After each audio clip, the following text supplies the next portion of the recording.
Paris Saint-Germain, au revoir. Le Champions League. Allez, allez. Bonjour à toutes et à tous et bienvenue dans ce nouveau JT Foot Mercato. PSG Bayern Munich, c'est devenu l'un des classiques de la Ligue des Champions, une affiche alléchante à laquelle on va avoir le droit dès les huitièmes de finale de la Ligue des Champions cette année. Vous l'avez vu dans le teaser, lors de la dernière confrontation entre les deux équipes, Thomas Müller s'était fendu d'un mythique au revoir en se moquant du PSG. Et bien cette année, l'Allemand a clairement changé de discours, je vous laisse voir ça. Bonjour again, Paris. Two very good teams with very good players. Sadly, one cannot go to the next round.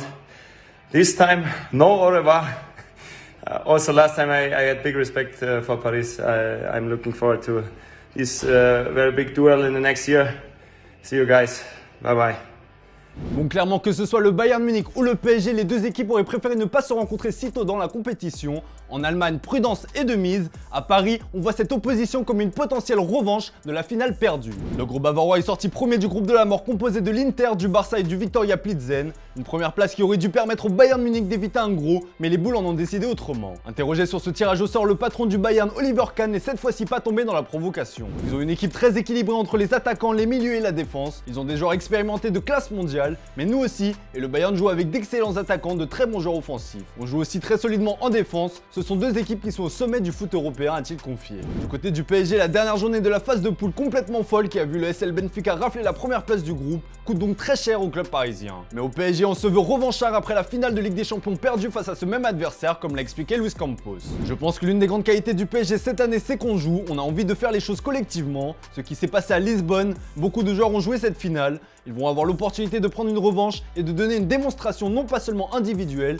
mais collective du groupe que l'on a bien joué cette année. Ils vont avoir l'opportunité de prendre une revanche et de donner une démonstration non pas seulement individuelle, mais collective du groupe. C'est positif, on est confiant et on va profiter de ça pour faire un grand match dans cette compétition. Bien sûr que l'on a envie de gagner et passer, a-t-il lâché. Le match aller aura lieu à la mi-février, le retour en mars. D'ici là, il y aura la Coupe du Monde, mais on a tous déjà hâte d'y être.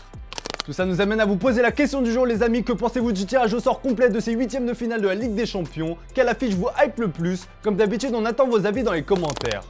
Après la Ligue des Champions, place à la petite sœur et en attendant les affiches des huitièmes de finale, le tirage au sort des barrages a eu lieu et a réservé du très lourd pour nos représentants français. Après le PSG autour de l'AS Monaco, le Stade Rennais et le FC Nantes de connaître leur futur adversaire, et bien le moins que l'on puisse dire c'est que le tirage au sort n'a pas été très clément pour nos trois représentants français qui ont terminé à la deuxième place de leur groupe. Résultat, ces derniers devraient s'attendre à du lourd puisqu'un recalé de la Ligue des Champions s'offrait à eux. Le FC Nantes qui a arraché son billet pour les barrages lors de la dernière journée de la phase de poule a tiré le gros lot avec la Juventus, une affiche de prestige pour les hommes d'Antoine Comboiré. Le tirage a été en revanche plus clément pour Monaco et Rennes qui auront un coup à jouer. Le club du Rocher tentera de valider son billet pour les huitièmes face au Bayer Leverkusen de Moussa Diaby, pendant que le club breton sera opposé au Shakhtar Donetsk. A noter que l'Europa League va nous offrir un duel excitant entre le FC Barcelone de Robert Lewandowski et le Manchester United de Cristiano Ronaldo. Pour rappel, les barrages se disputeront les 16 et 23 février prochains.